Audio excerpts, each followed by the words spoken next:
नमस्कार प्यारे विद्यार्थियों। अपन जो बात कर रहे हैं आज रेलवे टेक्नीशियन के बारे में बात कर रहे हैं। तो रेलवे टेक्नीशियन का जो ग्रेड थर्ड का अभी आंसर किया है इसका कट ऑफ पे क्या जाने की संभावना रहेगी ये मैं आपको बता देता हूँ। ध्यान रखिएगा, जब जनरल का कोई भी कैंडिडेट है तो आप ये मान के चलिएगा कि जनरल के कैंडिडेट की 80 प्लस प्लस जाने की ही संभावना रहेगी।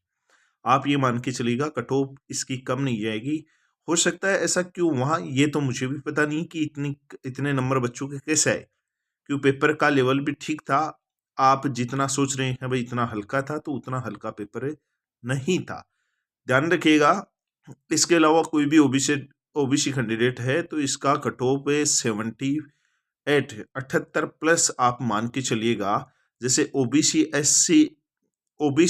का 78 है, एससी एसटी का कोई भी कैंडिडेट है तो आप ये मान के चलिएगा 72 से 75 के लगभग आपका कट ऑफ जाने की पूर्णतः चांसेस रहेंगे। इससे कम है तो मेरे भाई अभी से आप जैसे रेलवे ग्रुप डी है या एनटीपीसी है या आरपीएफ कांस्टेबल है, इसके एग्जाम में आप जुड़ जाइए।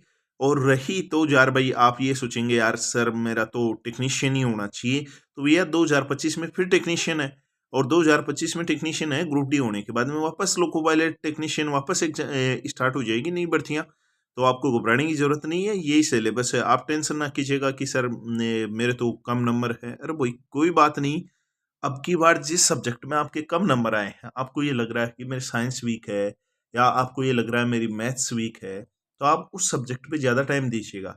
और ये भी ना सोचिएगा कि कोई सब्जेक्ट मान लो आपको आ रही है फिर उसको खोला ही नहीं आपने, तो वो वीक हो जाएगी। तो सब्जेक्ट तो सारे ही पढ़ने हैं, लेकिन वो होता है टाइम और समय अवधि, कि आपने किसी भी चीज़ पे समय अवधि कितना टाइम दिया। आपको कोई सब्जेक्ट नहीं आ रही है तो आप उस पे लॉन्ग टाइम दीजिएगा। आपको कोई सब्जेक्ट अच्छे से आ रही है तो उसको थोड़ा कम टाइम दीजिएगा। और अभी देखिएगा इसके जो ग्रुप डी है बताई जा रही है 58,000 पोस्ट है। 58,000 के लगभग प्लस प्लस पोस्ट बता रहे हैं 58,000 से, तो बहुत बड़ी पोस्ट है। इसके अलावा मान लो एनटीपीसी कर रहे हो, सिलेबस सबका सेम है।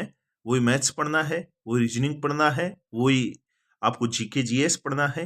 तो ध्यान रखिएगा। और करंट वारंट पढ़ना है। करंट तो 5-4 नंबर का आएगा। तो आप मस्त होकर इसकी तैयारी में जुट जाइएगा। और देखो, असफलताओं से ये आदमी एक सफलता में जरूर पार होता है। अगर आप लगे रहे तो एक सफलता आपको जरूर मिलेगी। और मेरी तरफ से आप कंटिन्यू मेहनत करते रहिएगा।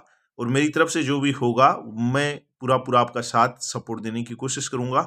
मस्त होके आप लगे रहिएगा। जय हिंद,